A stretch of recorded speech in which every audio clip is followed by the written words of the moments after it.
Hi friends, ನಾನು ನಿಮ್ಮ ಗೆಳತಿ ಶೈಲಜಾ. ಫ್ರೆಂಡ್ಸ್, ನೀವಿನ್ನು ನಮ್ಮ ಚಾನೆಲ್ ಸಬ್ಸ್ಕ್ರೈಬ್ ಮಾಡಿಲ್ಲ ಅಂದರೆ ಈಗಲೇ ಸಬ್ಸ್ಕ್ರೈಬ್ ಮಾಡಿ ಹಾಗೂ ಪಕ್ಕದಲ್ಲಿರುವ ಬೆಲ್ ಬಟನ್ ಅನ್ನು ಪ್ರೆಸ್ ಮಾಡಿ ಮುಂದಿನ ಎಲ್ಲಾ ವಿಡಿಯೋಗಳನ್ನು ಮಿಸ್ ಮಾಡದೆ ನೋಡಬಹುದು. ಪ್ರತಿಯೊಬ್ಬರ ಮನೆಯಲ್ಲೂ ಬೆಳಗ್ಗೆ ಹಾಗೂ ಸಂಜೆ ದೇವರ ಮನೆಯಲ್ಲಿ ದೀಪ ಹಚ್ಚುತ್ತಾರೆ. ಮನೆಯವರ ಕಷ್ಟ ನಿವಾರಿಸು, ಮನೆಯಲ್ಲಿರುವ ದಾರಿದ್ರ್ಯ ದೂರ ಮಾಡು ಎಂದು ದೇವರಿಗೆ ದೀಪ ಬೆಳಗುತ್ತಾರೆ.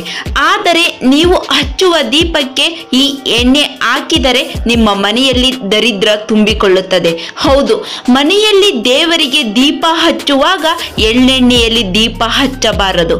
ಏಕೆಂದರೆ ಎಳ್ಳು ಶನಿಕಾರಕ, ಶನಿ ಕರ್ಮಕಾರಕ, ಮಂದಗಮನ.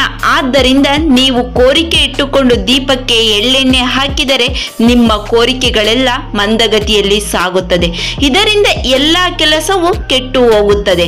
ಆದ್ದರಿಂದ ಯಾವುದೇ ಕಾರಣಕ್ಕೂ ಎಳ್ಳೆಣ್ಣೆಯಲ್ಲಿ ದೀಪ ಹಚ್ಚಬಾರದು.